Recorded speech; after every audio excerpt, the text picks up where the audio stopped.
நீங்கள் பரிசுத்த ஆவியினுடைய ஆலயமாகவும் தேவன் உங்களுக்குள்ளே இருக்கிறார் என்பதையும் நீங்கள் உங்களுடையவர்கள் அல்ல என்பதையும் அறியீர்களா?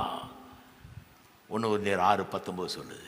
பரிசுத்த ஆவியின் ஆலயம் நீங்கள், தேவன் உங்களுக்குள்ளே இருக்கிறாரு, நீங்கள் உங்களுடையவர்கள் அல்ல தேவனுடையவர்கள் என்பதை அறியீர்களா? விசுவாசிகளை பார்த்து கேட்குற, தெரியாத அவங்களுக்கு. ஏன்னா சிலர் தெரியாத மாதிரி நடந்துக்கிறாங்க. அவர்கள் தேவனுடையவர்கள் என்பதை எண்ணி பார்க்கறது இல்லை, அவர்கள் தங்களுக்குரியவர்கள் அல்ல என்பதை எண்ணி பார்க்கறது இல்லை. அவர்கள் ஆவியானவருடைய ஆலயமாய் இருக்கிறார்கள், அவர் தங்கி இருக்கிற இடமாய் இருக்கிறார்கள், ஒரு கோவிலை போல இருக்கிறார்கள். அவர்கள் இவர்களுக்குள்ள ஆவியானவர் இருக்கிறாருங்கிறத எண்ணி பார்க்கறதே கிடையாது.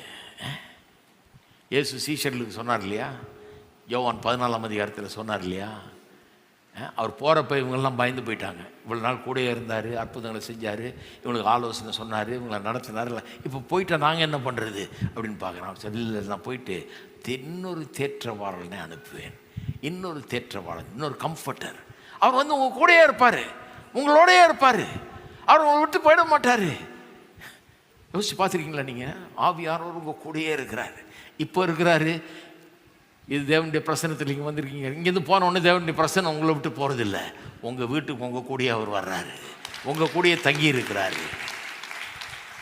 அப்போ அதை யோசித்து பார்க்கணும் பாருங்கள், அதை நம்ம மனசில் வைக்கணும். ஒவ்வொரு நாளும் எழுந்திருக்கும் போது சில காரியங்களை சொல்லணும். எல்லாரும் சொல்லுவோம், பரிசுத்த ஆவியானவர் எனக்குள் குடியிருக்கிறார், நான் தேவனுடைய ஆலயமாய் இருக்கிறேன், என்னுடைய சரீரம் அவருடைய ஆலயமாய் இருக்கிறது, அவர் எனக்குள்ளே வாசம் பண்ணி என்னை நடத்துகிறார். இதை ஒவ்வொரு நாளும் நான் நினைக்கிறேன், அவரை துதிக்கிறேன். ஒவ்வொரு நாளும் இதை சொல்லிட்டு ஆரம்பிங்க பார்ப்போம். எனக்குள்ளே இருக்கிறாரு, என் கூடையே இருக்கிறாரு, அவர் எனக்கு ஆலோசனை வழங்க ஆயத்தமாக இருக்கிறாரு. இருக்கீங்களா?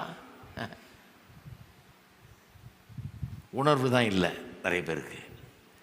ரெண்டாவது, அவருடைய ஐக்கியத்தையும் அந்யோன்யத்தையும் நாம் நாட வேண்டும்.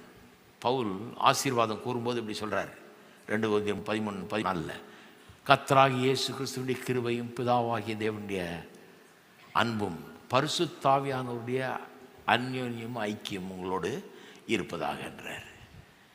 பரிசுத்த ஆவியானவருடைய அந்யோன்யம் ஐக்கியம் இருக்குதா? எப்போவுமே ஆவியானவரோட ஒரு அந்யோன்யம் ஐக்கியம், அவரோட கம்யூனியன், அதை நாடுறீங்களா?